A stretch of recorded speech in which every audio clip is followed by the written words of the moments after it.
Sometimes you want to remove red from the eyes, and this is different from red eye removal, which is when there's red inside the pupil. Sometimes you have these little red veins in the eyes, and everyone has these, but this is one quick way to fix that. So go ahead and open up kellyeyes.jpg, and this is my friend Kelly, and just a little bit of veins, you can, or whatever they are, right there. The little red lines.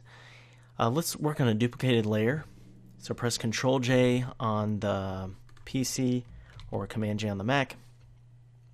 This is one of those situations where we are going to actually use the clone stamp tool. With some of the other adjustments on retouching, we're using spot healing brush, or perhaps the patch tool, but in this instance, the clone stamp tool should actually work well. Up at the top on the options panel here, I would set opacity down a little bit, maybe down to 75%, maybe even lower, really depending on what photo you're using.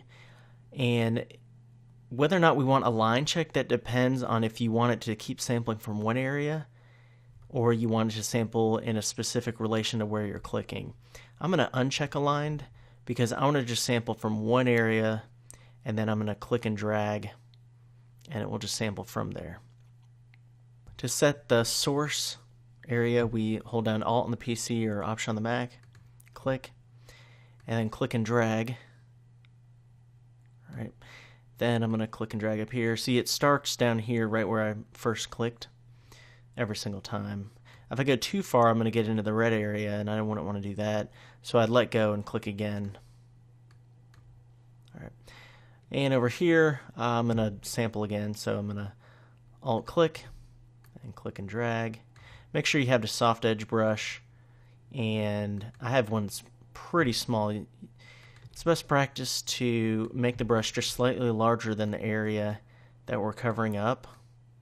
Not too much larger because we're just trying to cover up a specific area. Alright, I'm going to zoom out, Control or Command minus, and then you're not going to maybe be able to tell on the screen from this far away, but there's the before and there's the after. I can actually see it, the before and after. You can use this in conjunction with the whitening eyes effect as well, and just to improve the eyes in portrait photos.